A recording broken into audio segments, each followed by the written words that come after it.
I know we have a few young folks here, so I'd like to invite all of the young folks to come up to the front so we can share with you a little bit before the children's program. Oliver, would you like to join your siblings?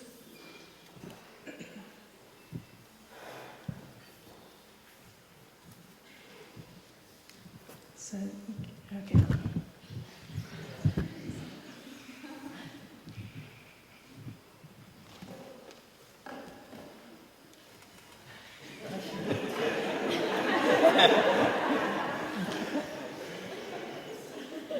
So, dear community, welcome to Blue Cliff. How many of us here are here for the first time?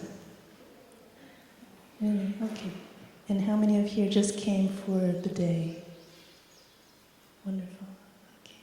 How many of us here are new, completely new to the practice of meditation or mindfulness? Great. Beginners.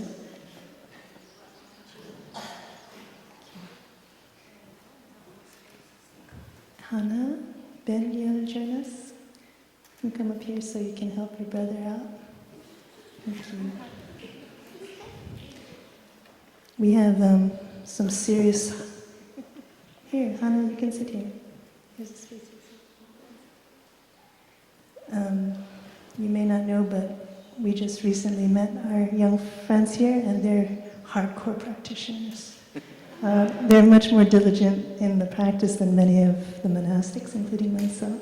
They've been regularly attending the sitting meditations. So before we begin, I'd like to invite everyone to sit comfortably. Sit like a stable and free person, and we'll listen to 3 sounds of the bell.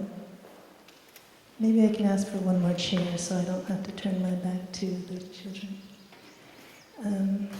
We'll listen to 3 sounds of the bell, and with each sound we come back to the breath. Just resting, letting go, coming back to the breath.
So this is Oliver, Hannah, and Ben, oldest to middle to youngest.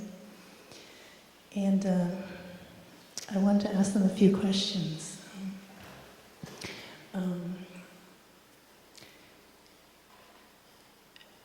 You know, at Blue Cliff and all of our monasteries, we have a couple of favorite teachers. First of all, our most favorite teacher is our teacher, the Venerable Thich Nhat Hanh, who lives in Plum Village. And our second most favorite teacher, do you have a favorite teacher at school? Yeah. And why do you like that teacher? Because she's nice.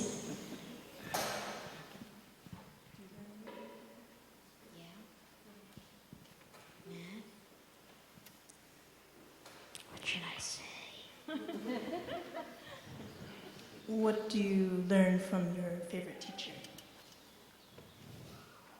Math and science and spelling.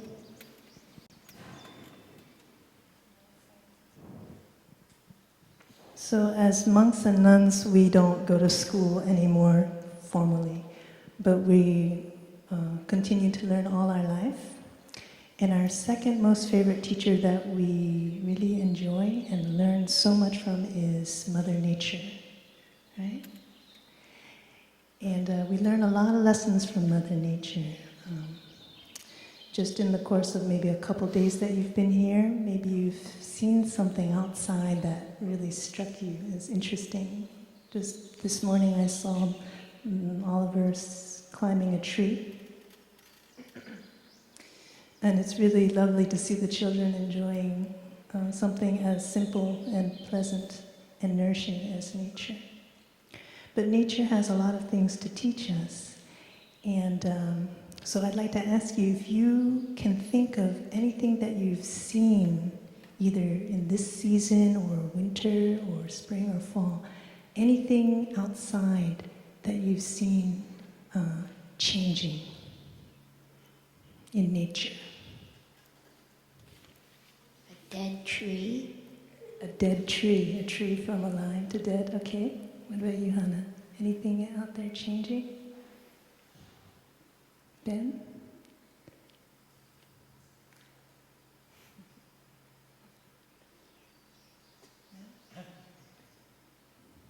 How about, do you live in a place where there is autumn, fall? What happens when autumn comes? What happens to the leaves? They change color. And what else? What happens after they change color? They fall off the tree. Good, okay. Let me see if you know about insects. You know butterflies, right? Butterflies aren't always butterflies, right? What are they before they're butterflies? Caterpillar. So what happens to have a caterpillar turn into a butterfly? Something really magical happens, right? They grow wings.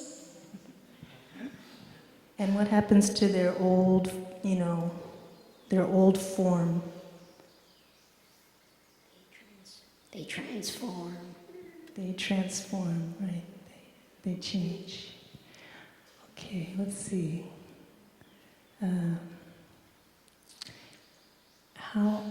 Here at Blue Cliff, when I just got back a few days ago, and maybe you saw the fawn too, there's a baby deer that's been lying out in the grass, in the meadow. Have you seen that fawn? So fawns, when they first born, they have these white specks all over them. And people say that it's to protect them, because when they're lying in the forest, the specks on them, the white dots on their body, like Bambi, the white specks look like sunlight dappling on their fur so that they can be camouflaged. Right? But did you know that as the fawn grows older, it doesn't keep those dots anymore? It grows a new coat and it loses those dots. Right? Okay, let's see. Okay, last example. Do you live in the city or in the suburbs or in the country? Country. Okay, so right now, are there trees flowering right now? Or like this morning when Hannah was walking by, she saw some flowers on the ground, right? But what happens to those flowers? They die. Yes, they die. And the petals on the flowers, they're not always there, right? What happens to them? They fall off. Hannah is the expert about that one. They fall off, and the leaves fall too. Okay. So when this happens, it doesn't mean that the plant necessarily dies, right? It means something's changing, just like the butterfly that comes from the cocoon. The caterpillar doesn't die, but what happens? It becomes the what? The fruit. The flower gives way to the fruit. That's a very deep insight. And I think many of us actually don't know because we don't have a chance to observe nature over a long enough period. So we just see the flower and then we forget about the tree. We see the leaves and we forget about the tree. And oh, look, there's an apple on the tree and we eat the apple, but we don't see these progressions. So Oliver is saying the flower, it falls. And actually the flowers, we know the flowers are there to attract the bees and the other insects to pollinate the plant so that we can get fruit from the tree.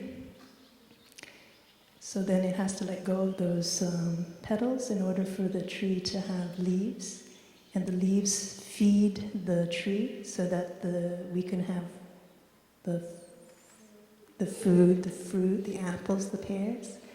And then people come and they pick the pears and the apples and then we have something to eat.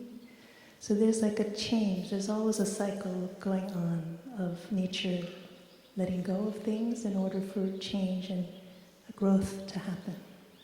So see, these are some of the things that we can see if we take time to notice outside what's going on. So I'd like to invite our children. Brother Baudet, are you here? Brother Baudet, thank you. Brother Baudet is Brother Enlightenment. He's going to lead the children's program this morning. And my challenge to the children is to find examples of nature changing right in the moment, either quick or slowly. See what animal, what plants, what part of the earth is adapting, changing, growing, letting go, okay? And report back to Brother Baudet, and then we can see if we can learn some more lessons. Thank you for coming. With the next sound of the bell, the children will stand up just to pay their respect to the community before leaving with Brother Baudet for the children's program.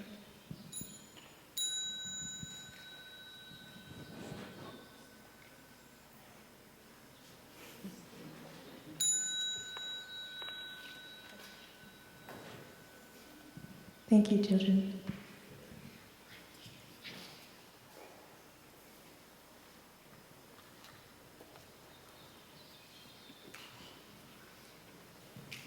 I remember being their age, and I don't think I would have been brave enough to come up, especially not with my brother. So that's pretty impressive.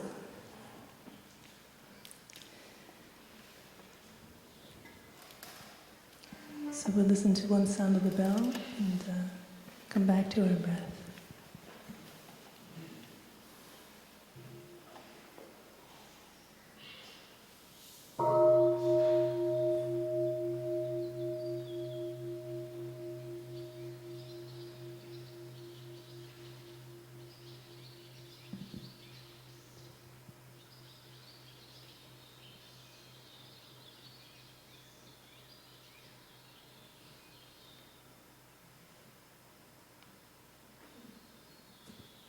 Dear respected Tay, dear noble community, good morning. Today is the 29th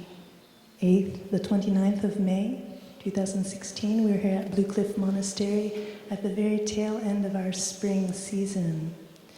And so this is a time of change outside, and it's also a time of change in the community.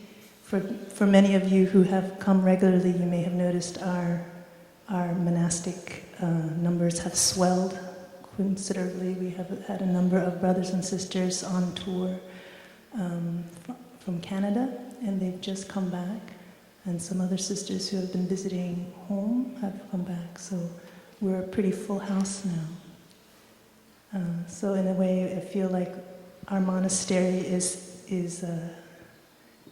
reflecting the changes in nature. This morning, I'd like to invite the community to, with me, contemplate and study the practice of letting go. With the children, we've just shared about the kind of aspects of letting go that gives space for movement in life, that make life possible. We know with every change there has to be some sort of letting go. For every life that comes about, there has to be some sort of death to allow for that energy to transfer to new life. So the practice and the insight and the way of letting go is actually very much a part of life. As practitioners, it's now a matter of us learning to get to know what it is about, so that we can be in harmony with this larger cycle of life. The Buddha, 2,600 years ago, he introduced a very radical approach to society at that time. And now, when we look at modern day, present society, we see that these methods of practice of looking inward, of looking more deeply into a deeper reality, to break through, to see a deeper reality about life, is still very much relevant. And it's radical because it goes against all the conventions of modern day society as well as 2,600 years ago. As most of us know, the Buddha was a prince before he became an ascetic, and he decided to renounce all the luxuries of a princely life, materially, emotionally, familiar, anything that was familiar with him, to hit the road, to leave home, to depart from his loved ones in order to go beyond what was conventional. That's why it's radical. Go beyond what was conventionally understood to be happiness, to move beyond what was secure so that he could find a truer happiness. Today, many of us are maybe at a space in our life where we contemplating what happiness really means to us. Chances are many of us have come here because we've already had a taste of what happiness isn't, right? And when we speak of letting go, I think maybe many of us here have already been practicing letting go with an awareness, because normally people don't come to a monastery on the weekend unless they reprioritize some things in their life. So these qualities of change, of growing, of adapting, of being in harmony with the larger cycle of life is what we talk about when we speak of the practice of letting go. So remember, it's something very unconventional. It's counter to what we think normally would bring us happiness, rather than grasping for something, running after what normally we would want: possessions, money, fame. We're actively going against the tide. As someone seeking a deeper happiness, spiritually, we're going against the tide of the conventional. We're being radical in that way. And the Buddha, he found on his path that it actually brought him a deep peace, a deep understanding, and a freedom. And from his enlightenment, from his awakening of what these truths were, how we can relate to our suffering and come out of the suffering, his deep desire was to share this practice, these practices, so that we, as individuals, each can walk the path to awaken those insights in ourselves and to free ourselves. So letting go is very much a part of the practice of mindfulness, concentration, and insight. So let us firmly ground ourselves in that first, okay? Letting go is a very fundamental aspect of our practice. But sometimes it doesn't feel that way. Right? Many of us may have suffered because we have had to let go. We have felt forced to let go of something, someone, or perhaps we ourselves were the object that was let go of. And these experiences can be painful too. I'd like to ask you for some examples so that we can work with something concrete. Please raise your hand and share with me an example in your life or someone that you know of an experience of letting go that brought suffering. Yes? Our friend said she had to put her dog to sleep. She had to let go of her loved one. So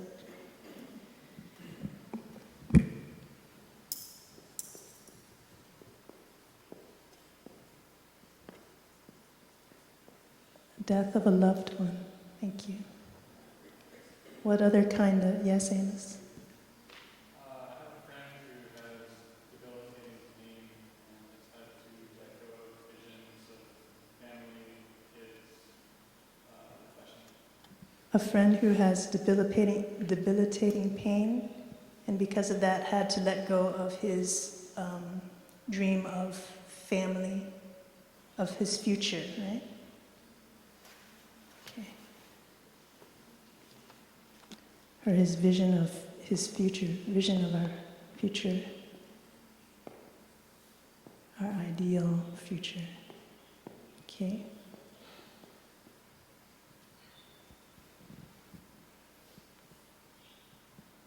Yes. Can you?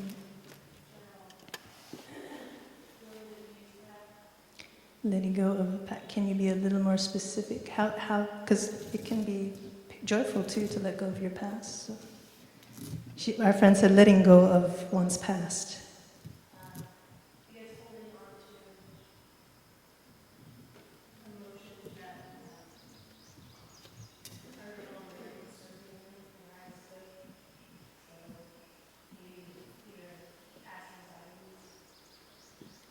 That's painful?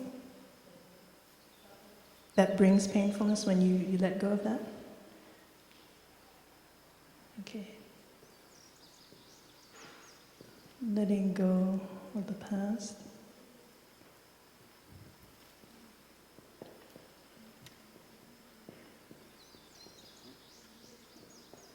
Which brings anxiety. Okay. Okay, one or two more? Concrete, yes. Letting go of expectations. Letting go of expectations. That's painful. Very painful. Okay. Can you be a little more specific? Yes. She said letting go of expectations. Having life be something other than you hoped or believed it would be. Expectations of oneself. I guess oneself or others. Expectations, okay.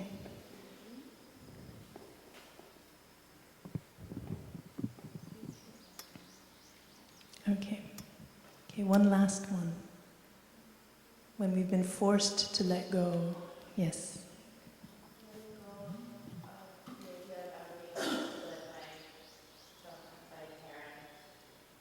The idea, like in the hope.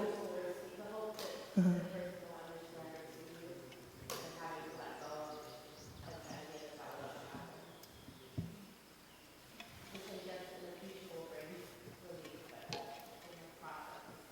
Okay, our friend said letting go of the hope of being seen or understood by our loved ones. Okay. Okay, so there is a value, right? to this practice of letting go. Why else would the Buddha invest his whole life's energy towards finding this, perfecting the path and finding enlightenment? So I'd like to just have us look again at the benefit, because we see letting go can be painful under certain conditions, but we know at the same time as a practice, it can lead us to liberation. So when you have had the experience of grasping or holding tightly to something that you so wish and desire for, and you've let go and you've experienced relief, what kind of benefits do you see in your life?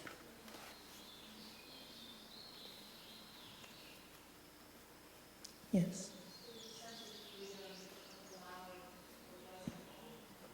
A sense of freedom, allowing things to unfold.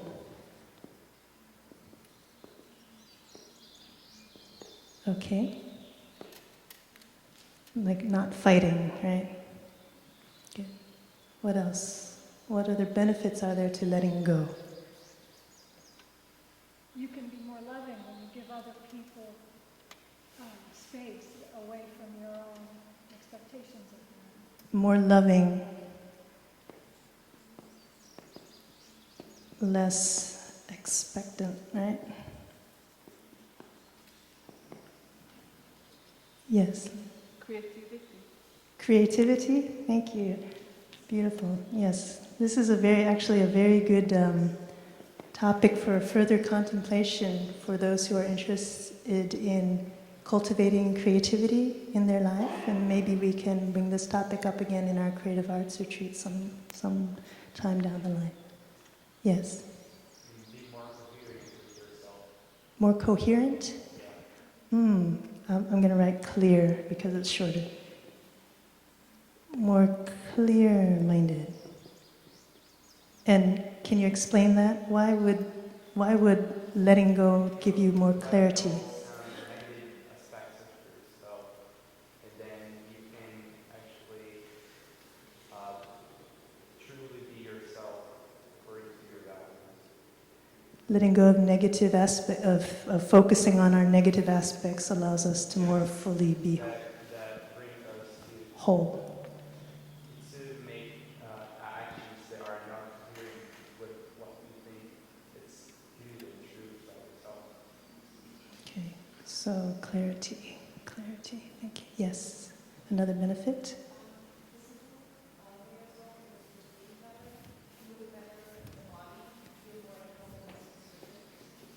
Physically healthier. Right, it comes back to the feeling more relaxed, more free. Physically, mentally, right? Spiritually, you can breathe better. Okay, one last benefit, yes. More self-accepting.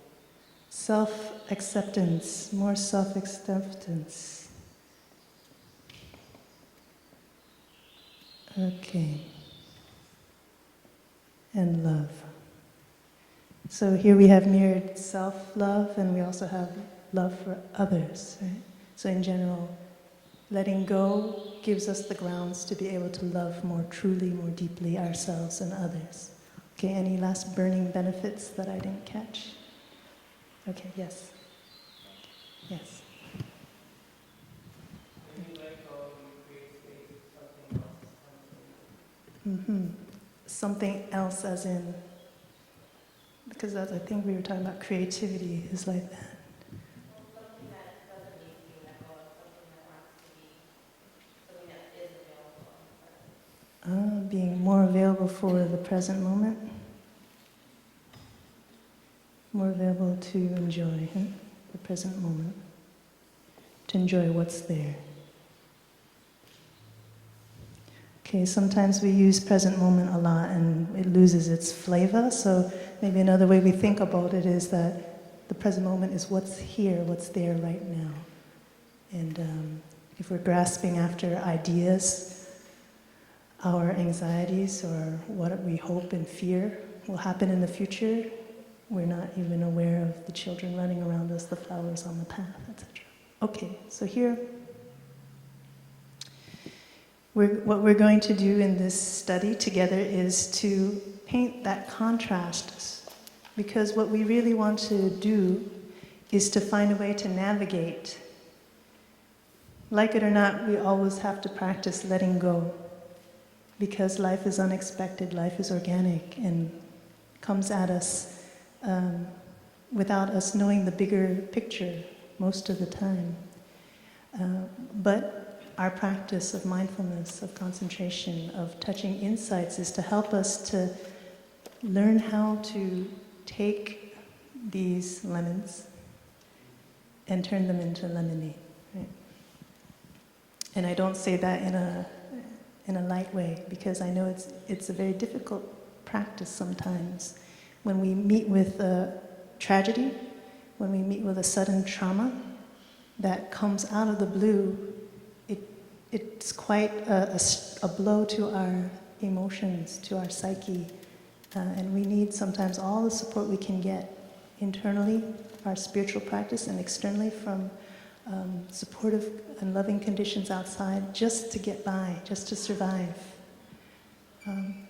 But the good news is that the practice allows us not just to survive, but to transcend, to navigate around the pain, and to learn how to make letting go not a method of survival because we have to, but a way of practice, a way of life.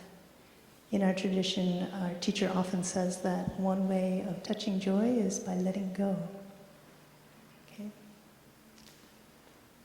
So now let's take a look at why these things are painful. These are examples of pain that comes when we lose a loved one, when something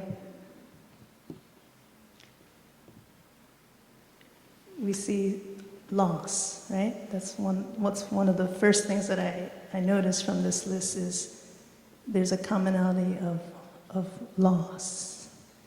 What other aspects of these examples do you see? Why are these painful? Letting go, yes. Judgment? It has judgment. Can you explain? So a lot of these, a couple of these are about either judging yourselves or judging others. Okay.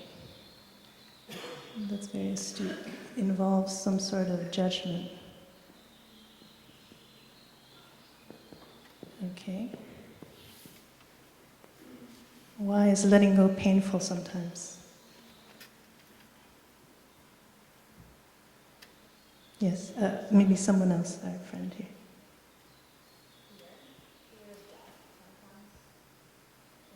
Because it touches fear, yes.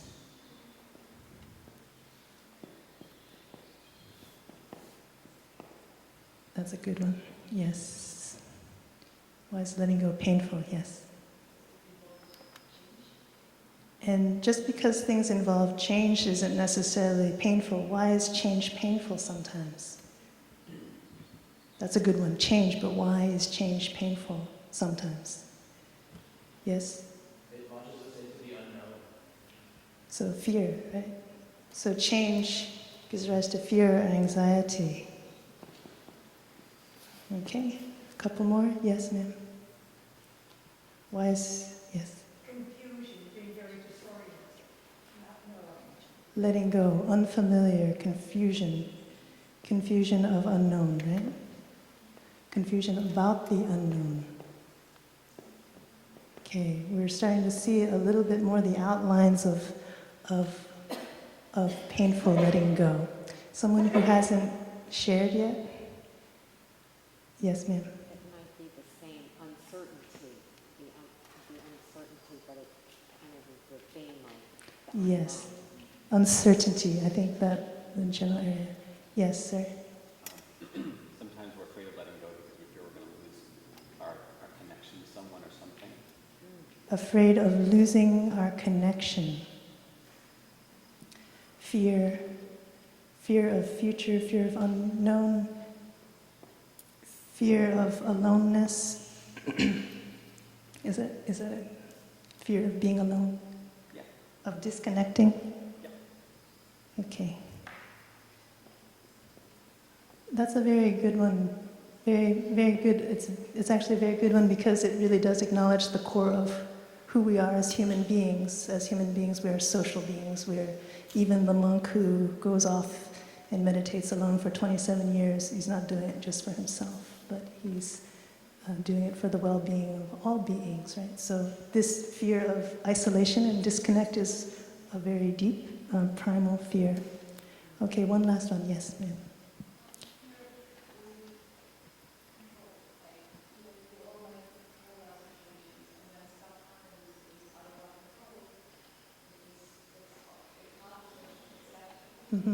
Our friend said fear of losing control.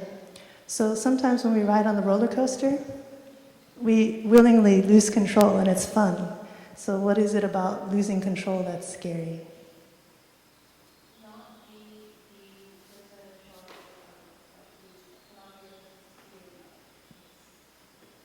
It's too uncertain, right?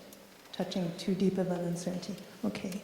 So again, we're talking about fear. So I'd like now to look at how we can narrow this down into areas. We have fear and anxiety of many different things.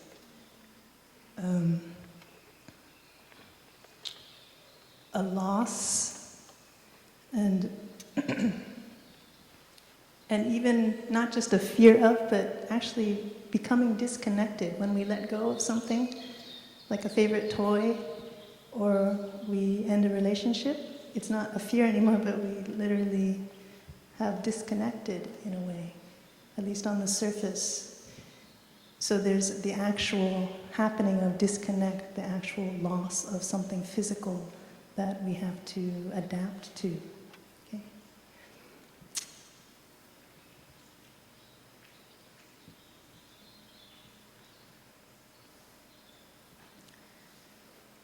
May I have a sound of the bell?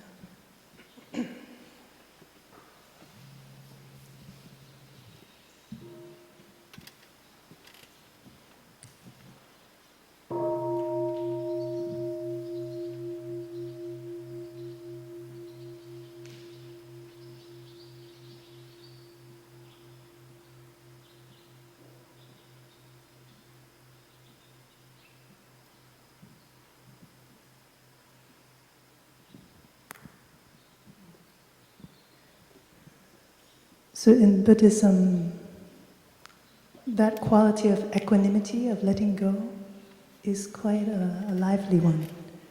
Many people mistake it as indifference, but it means to be open to everything, to be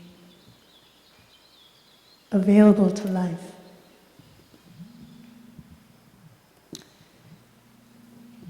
So we know that equanimity, to be open to life, can open up the doors to all of these benefits. But there's something about our experiences in the present and maybe in the past and maybe even in the present that when we let go, we're not doing it with this in the spirit. So looking at some of these common traits of our past sufferings, we can see that it has to do with what is unfamiliar. We are not familiar with loss, especially when it's sudden, especially when we've lost, for example, a loved one. When we experience an accident, it's so quick, it's unexpected, and it's something that shakes us. And so out of that unfamiliarity,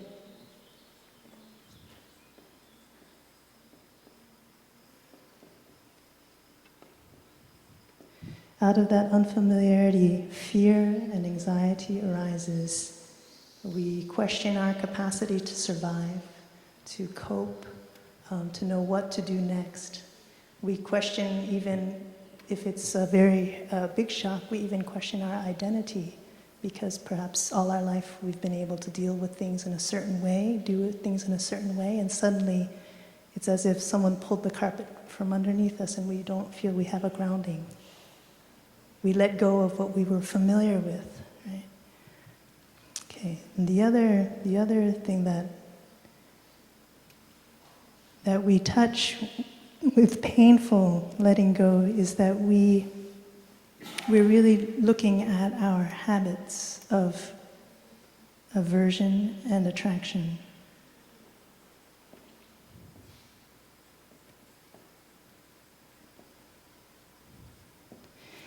If we think about it, we grasp onto things that we really like, right?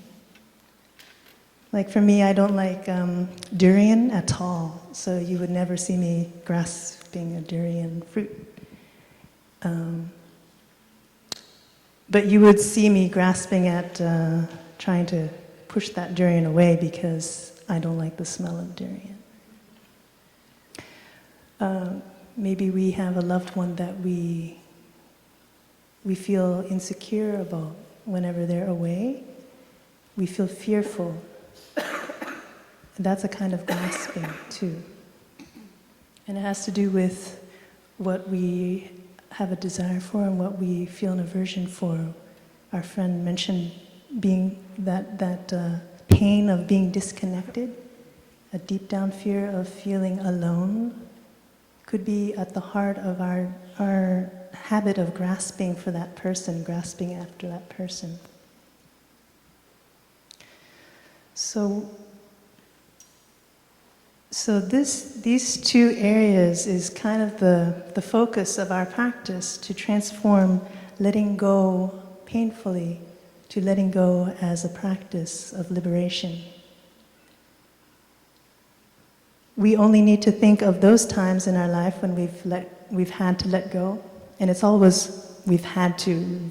We're not yet ready, and it has happened. It has happened to us. A tornado has hit us. That we're suffering.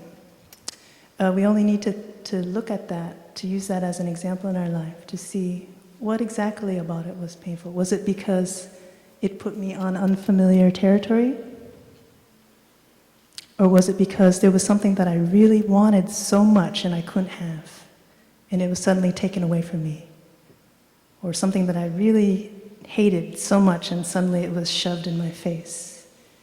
I think basically those two areas are where it's at, where the pain comes from when we talk about letting go. So the habit of our personal aversions, our personal cravings, and our scope of understanding about life are at the heart of our suffering when it comes to the cycle of growth, letting go, change. And our practice of mindfulness is to help us to strengthen in those two areas. When we practice to come back to our breath, to recognize in the moment that this is happening to our body, the breath is coming in, the breath is coming out. When we practice to slow down our running mind so that we are with our footsteps instead of with our habits, we have a chance to see what our aversions are, to begin to see what our cravings are instead of reacting right away. Like, oh, there's ice cream, I'll get it. Instead, we have a chance to say, oh, I'm having a craving for ice cream right now, you see. Or someone says something rude, and we say, oh, that was rude. That's a reaction versus, oh, I'm having a reaction, an aversion to that person's words.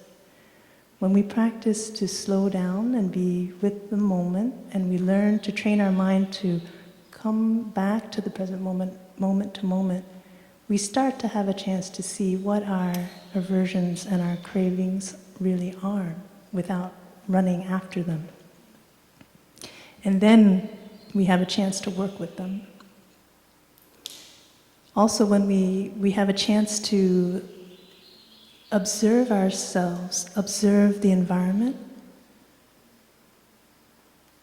we have a chance then to grow our understanding of what we used to assume about our environment.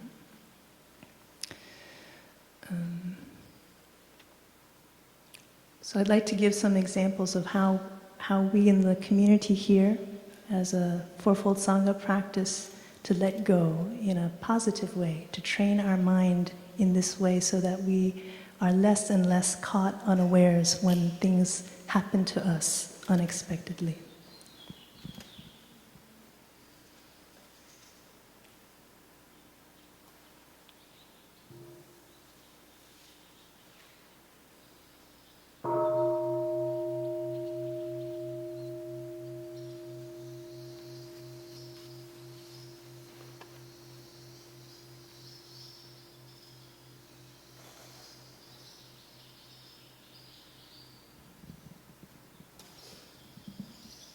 So the mindfulness practitioner, a mindful mind is not a reacting mind, it's an interacting mind.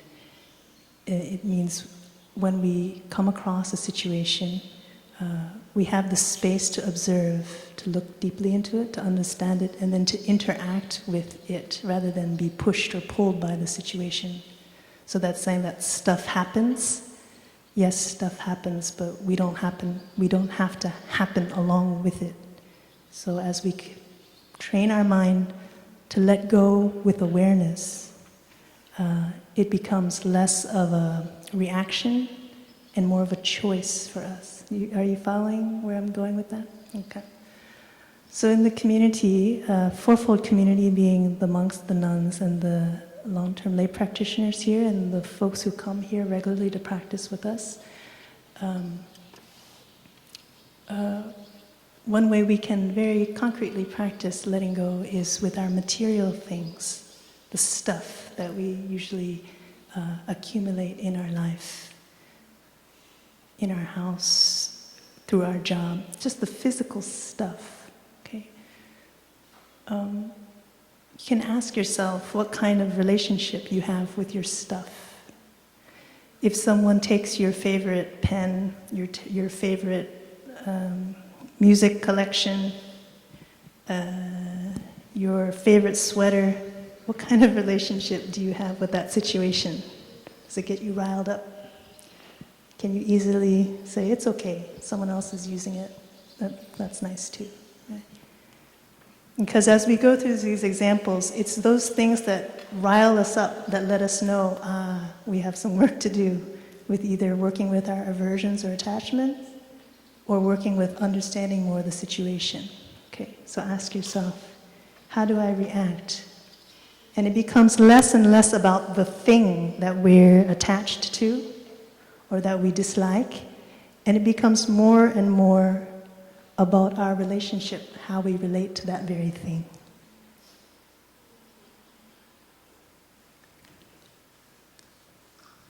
So one very concrete way of practicing to let go is donate your stuff.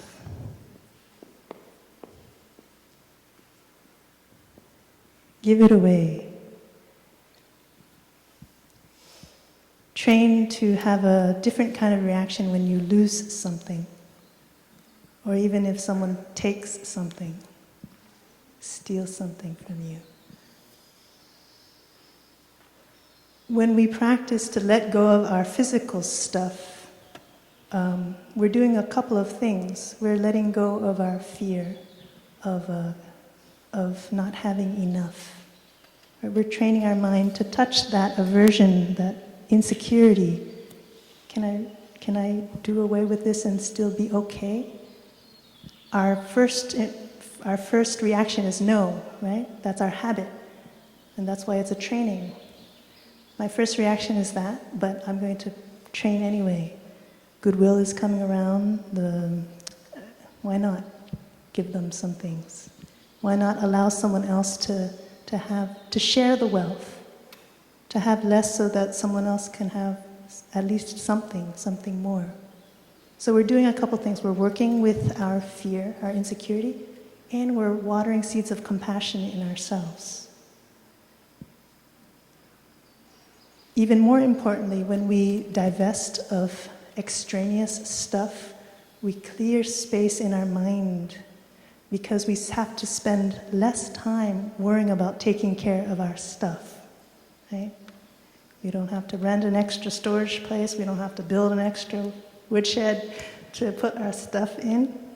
We don't have to work that extra 8 hours in order to have enough money to maintain our stuff. You see, there's so many things that go into stuff. And if we have a different relationship with it, then we have more freedom. Okay.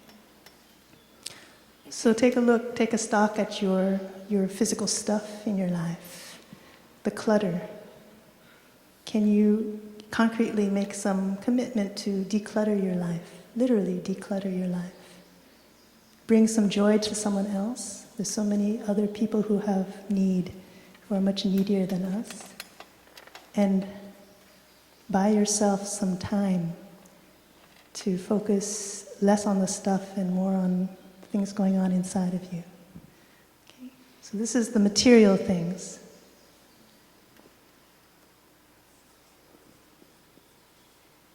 Here we do a lot of body work in the community. That's what the practice of coming back to the breath, being aware of the step, taking care of this tension and the stress in our body when our emotions arise, that's what that's all about. And in order to take care of our body, we need to learn how to let go of the train of events that happen after some initial discomfort, some initial aversion comes up. Someone says something kind of uncool to us. Something happens that is not to our liking. And our practice here, and for sure as practitioners we are far from perfect, but we always come back to the aspiration to first of all take care of what's going on right here, right in our body, so that it doesn't spill out onto the other person. And that we can able to clearly share and communicate with one another what is more supportive for us when we touch aversive situations rather than just have a reaction. In order for us to take care of our body, we need to be there with what's happening right now. To be here with what's happening right now means we have to let go of our thoughts, of what we project or speculate will be because of the situation in the future. So here we're practicing to let go of our thoughts, even let go of our emotions, to come back to awareness of the body, simple awareness of the body. Many people have been saved in very stressful situations by the breath, just by coming back, counting the breath, shutting all the senses and just fully keeping track of just the breath so that they don't get pulled away. This is also a practice of letting go. Okay? We are always try our best to ask support from our community, even among the monastic community, to not walk and talk at the same time. As I was up here and I was talking and erasing the board, I realized I was talking and erasing the board at the same time, so I stopped. It's the same with walking and talking. It's such a habit, and we might not think it's that big of a deal. But to an ant or a worm that's on the ground, it's a big deal. If you're walking and talking at the same time, there goes another life, right? And in terms of what's going on in here, you can be doing some great harm because you're not focusing fully on what you're saying.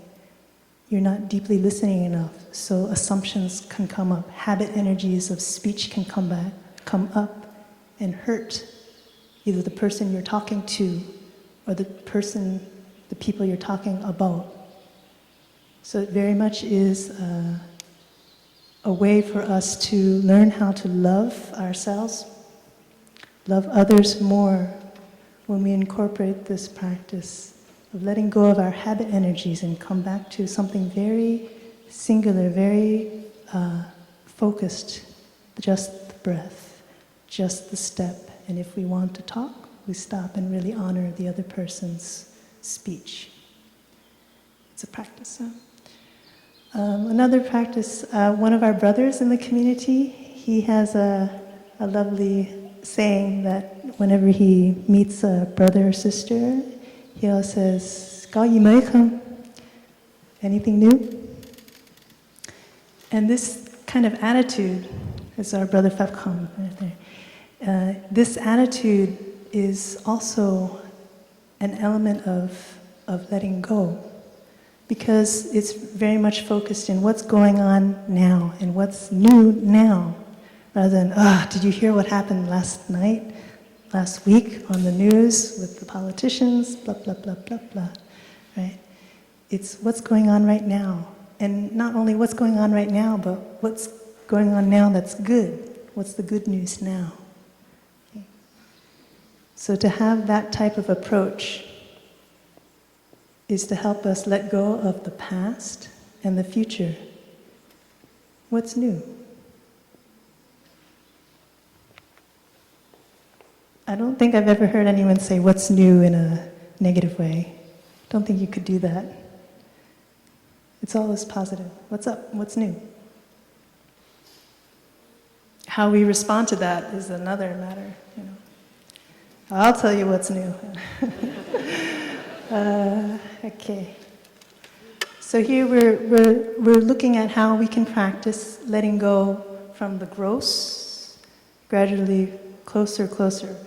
These are how we can take care of the outside environment, how we can practice with the outside environment to let go. Getting into the body and the breath is coming a little closer. Now we talk about our habitual way of thinking, our thoughts, our thought patterns.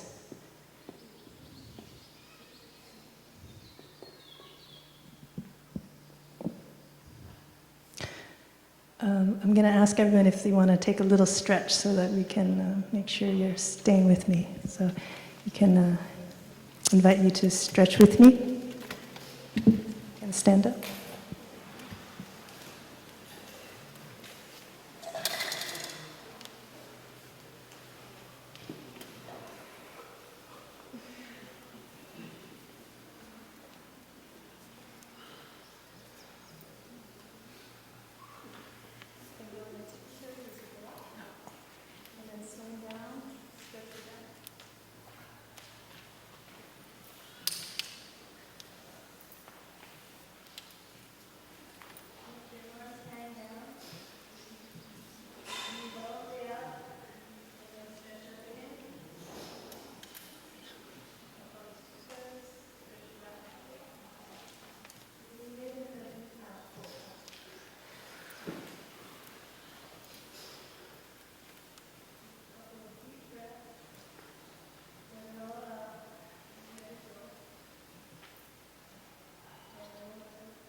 Okay, now when we, as we move more subtly in these practices, it requires a little bit more forethought, reflection on our habits. Habits by nature are things that happen automatically. And we know that there are good habits and bad habits, but they're still habits, meaning we do it autopilot, which is the antithesis of mindfulness, right? I know that I'm turning, and I know I'm opening the cap to write on the board. That is mindfulness. But if I just do it without really being aware that I have the pen in my hand or that I'm doing this, then even though it's functional, even though I can drive functionally, I'm not aware, I'm not awake. So this is a big difference between mindfulness, mindful living, and unmindful, functional living. Many of us are very functional. We get the job done, we get our work done, but we don't do it in a way that's alive, that allows us to learn new insights. Like we were asking the children, when you touch nature, what kind of things do you learn from it? When you interact with one another, what new things are you learning about that person, about yourself? Whatever endeavor you're doing, are you engaging in it mindfully, or are you just living autopilot?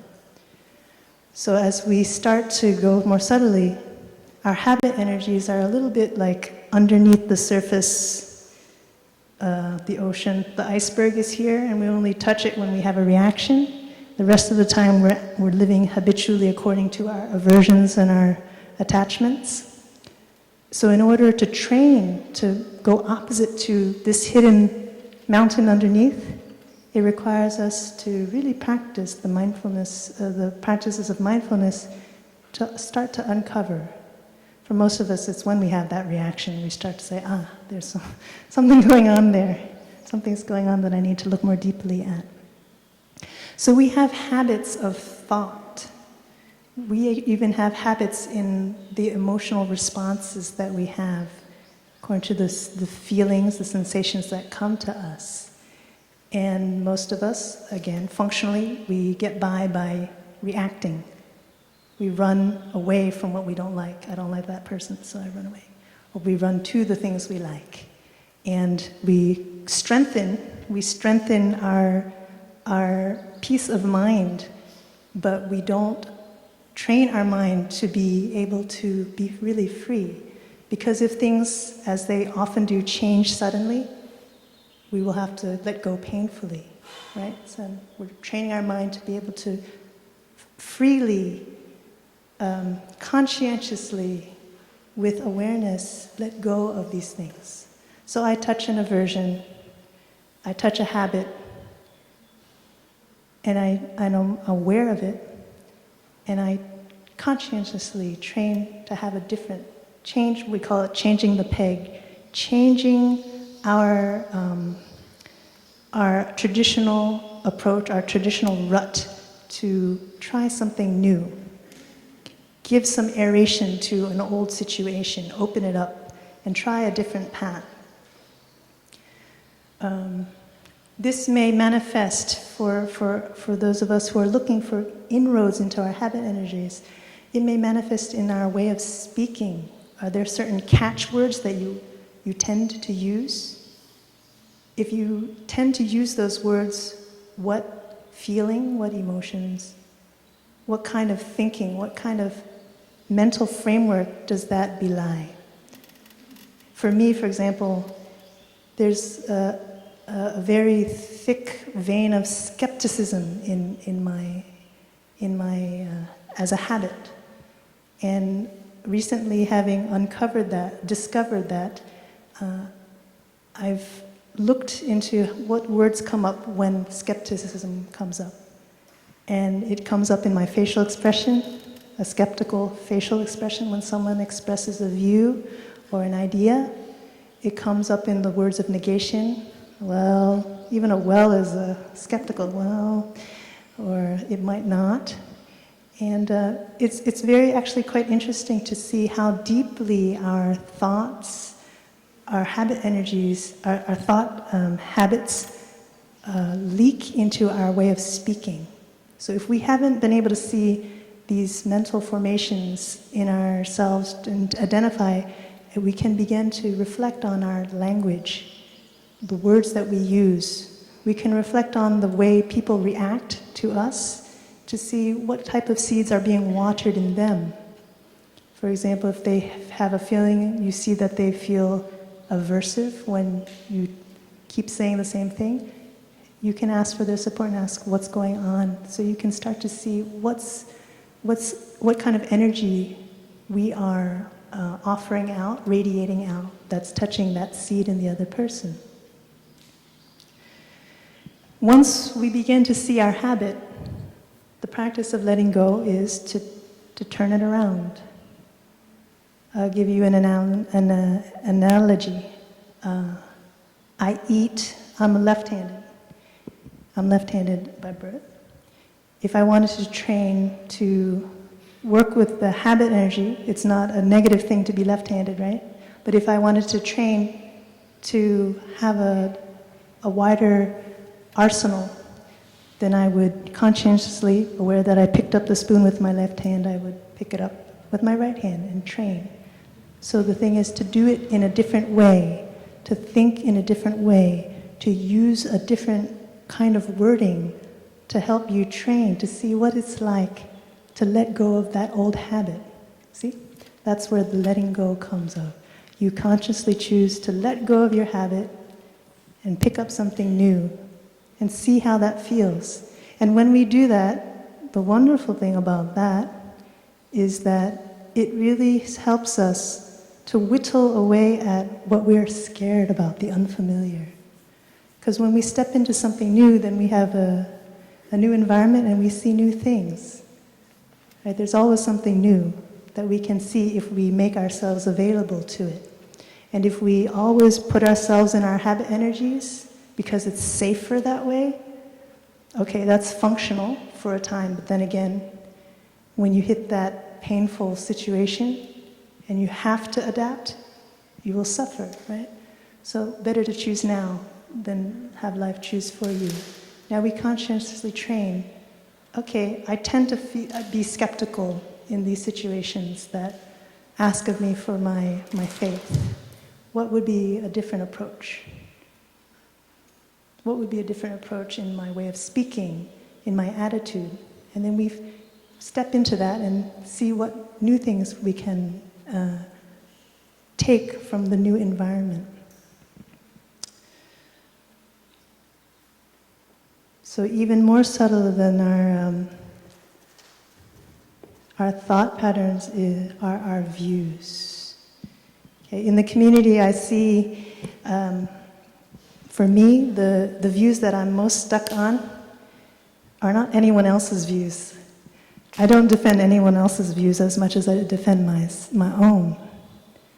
But what makes my views so special and more precious and more correct than any other brother or sister's views in the community, when I take time to reflect, I see it's just because of my ego.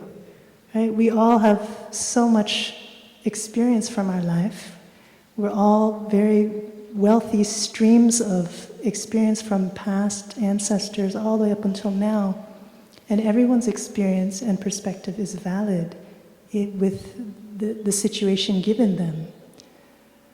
So when I express my view strongly and hold on to that, it's not a wisdom, but it's just a habit. It's just a lack of understanding of the bigger picture. My view is just one in a very beautiful bouquet of flowers. In the community, when we practice with our views, we practice very concretely. We are asked, actually we are not just asked to, but we are expected to share what we see.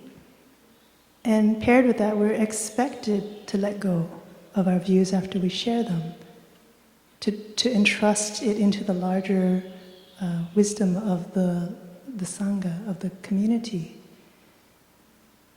So it's a real practice to share and then let go.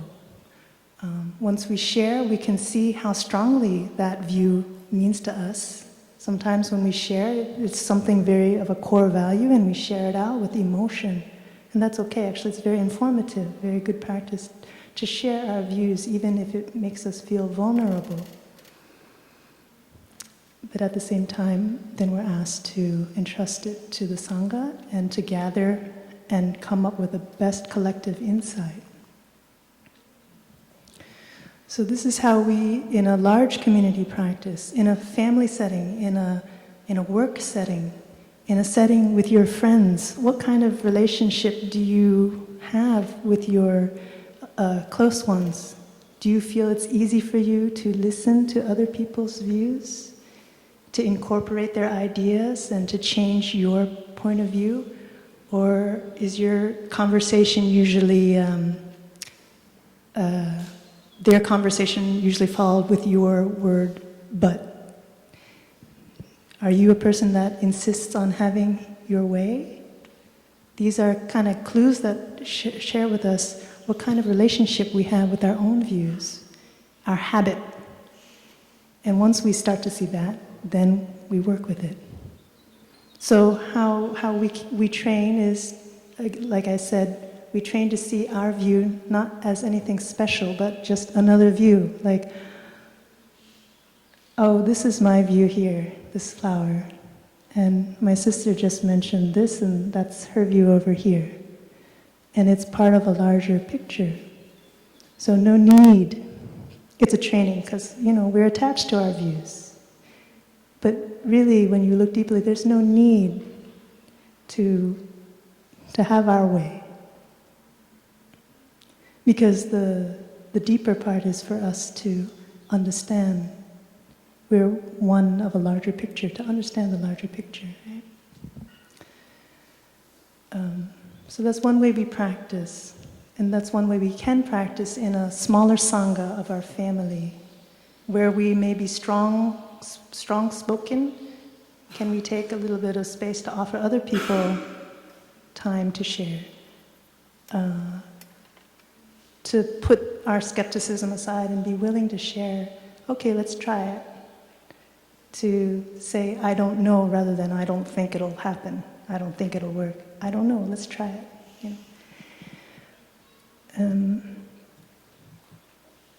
Another way we, in the monastic community, we train with our view, of letting go of our view, is we often, as part of our training, we ask for the input of others. So not only does input come here and there, but we train to have the heart to be humble and open to receive input from other people.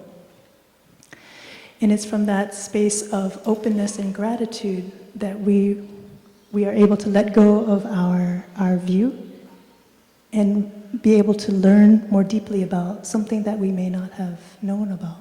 So again, it whittles away at what we are unfamiliar with. We let go with the intention of learning something new, right? And when we learn, we befriend something becomes more familiar to us. It's not so scary anymore. It becomes a new habit to let go with joy, to let go with a desire to learn, with an openness, to see what's going to happen next. So I always say it's a training because I'm certainly not there yet. Okay, so to summarize,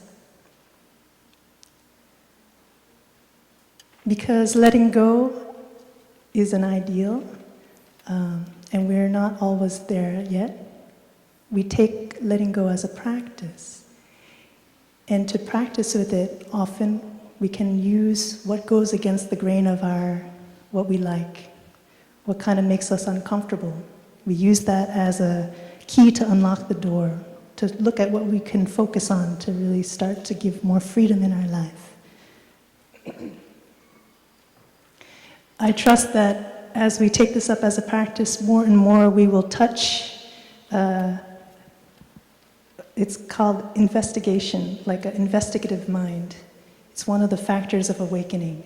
When you step into something unfamiliar, something as scary as your suffering or pain, with a mind that's interested to learn, then it becomes something more like a practice and less of a forced necessity.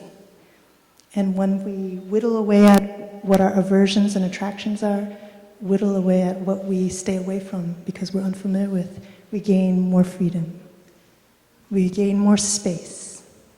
We gain more peace of mind to not be pushed and pulled, but just to be there, to be more of a refuge for ourselves, for other people. Like our friend shared, to be more loving. Is to not expect or to want to change other people, but to be able to take them for who they are, to receive them for who they are. We're just more relaxed, right? Because we're not trying to fix everything all the time. That's very tiring, to run after things out of fear. If it's not the way that I I think it should be, we fear, we have anxiety, and the stress accumulates. So we let go of that expectation that it should be our way. We let go of the view that our way is the right way, and if our way isn't taken, then everything goes to pot, right? And we have more space and time. We feel better physically. So I hope today you've been inspired to look again at your relationship with the things that you are uncomfortable with, the things that you really like, and the things that you don't know about. Those three things up there. And I hope you feel inspired to take letting go as a real practice for your liberation and happiness, not just for you, but for your family, your loved ones too. And just to ask you, maybe just for a couple of volunteers, if you feel inspired, what area you feel you can start making inroads in terms of this practice of letting go? Anyone have a inspiration? Yes, Amos. What's new?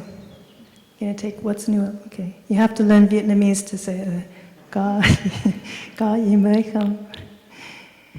Okay. Anyone else? Yes. To let go of the visual pattern of satisfying other person's request. So I'm going to let go of things that I'm not able to finish because setting deadlines. So I think this is Sarah, ask our friend to share in the microphone.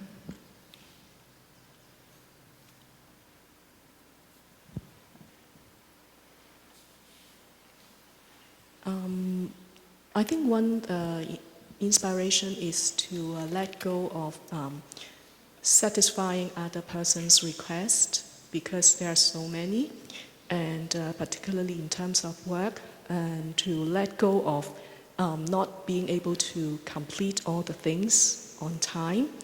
So I think the thing is to look behind why I have to always satisfy all other person's requests, but neglecting my need.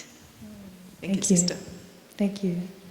Very important to look behind what that action is, right? Thank you. Yes? To look deeply at my relationship to attachment. To look deeply, more deeply at our friend's relationship to attachment to something or someone. Right? Okay, good. One last practice. Yes.